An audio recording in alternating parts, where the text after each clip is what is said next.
House of Dragons Season 2, Episode 4, A Dance of Dragons, is by far the greatest episode of House of Dragon in Season 2. It's debatable if it's the best overall episode in the entire series. It's very debatable. Things are what I like about this episode, every single freaking scene mattered. What happened with the blacks? Well, what's going on with the blacks? Everyone's questioning where Rhaenyra is at. Everyone wants to know what's Rhaenyra, what's the game plan, what's happening, and the council is being upset. Jace is a little upset with his mother. Everybody's snapping at each other. Rhaenys meets Corlys's bastard. And the thing is, though, she's upset with him for hiding this fact, and upset with the fact that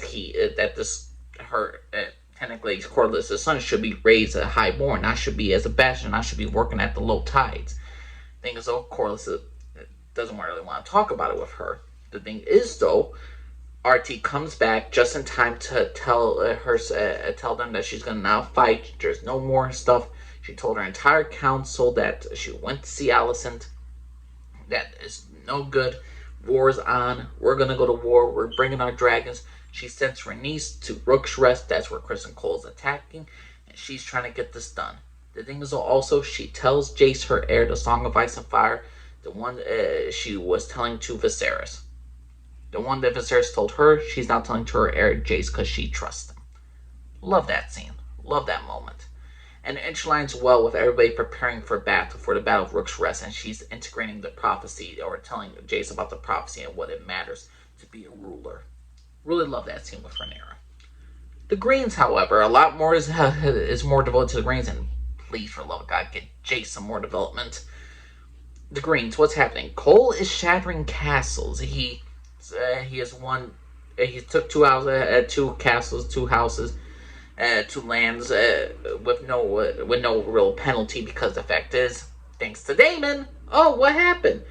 He decided to. The whole thing about murdering the kids and all that stuff came to bite in the butt, because of that entire incident. Two castles gave up their arms immediately to Criston, because hey, Rhaenyra is the child killer. Yeah, we're on your side. No big deal. And Criston is slowly gaining victory, slowly marching along. He is messaging Aemon through ravens, and also they're integrating with each other.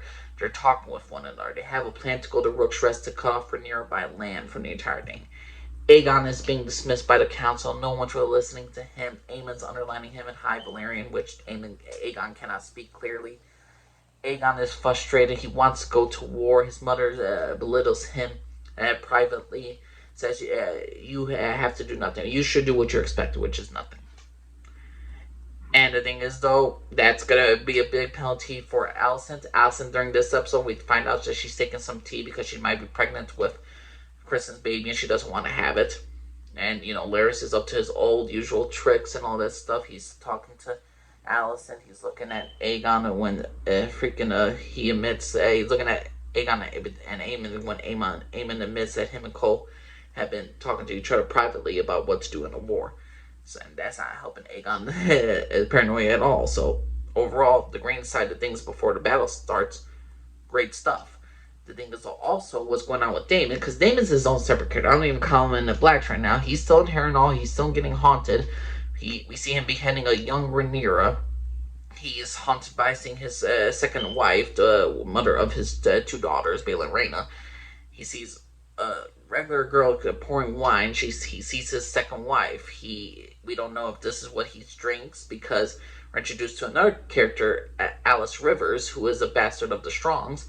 We don't know if she's a witch. We don't know what she's really getting into Daemon's mind for, but the fact of the matter is that she is we don't know if she wants to seduce Daemon to be his own man, to be his own king. Will she go to his inner darkest moments? Daemon, this character in this season so far, is going through a lot of character development and his inner demons and within himself, which is a very good thing, and it's a very interesting take. I thought it was going to be boring this season, what Daemon was doing just in Harrenhal, but overall, I'm very happy with what we're getting with Daemon as a character and all this stuff. I really am going to predict that Daemon will bow to Rhaenyra at the end of the season.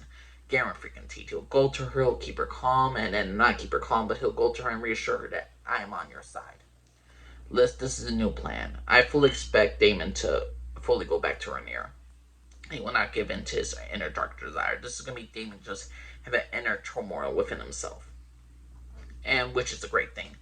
Now the battle itself, Rook's Rest is absolutely destroyed. Criston Cole had a great plan with Aemon. As soon as Criston Cole's entire plan was not only to cut off Rhaenyra from land for an army to not have anything, but to get a dragon to come and attack Cole, so Cole could get Aegon and to get Aemon, which they done beautifully. Like, hey, light a signal, put up the arrows up there, light it up, and then we'll have one horn from there, then another horn right there. Now alert Aemon to go and to attack freaking Rhaenys Targaryen. Whatever dragon comes, they were gonna attack. And the thing is, though, Aegon, being his usual drunk self, decides, hey, everyone thinks I'm weak, I'm gonna attack a dragon by myself. He does this.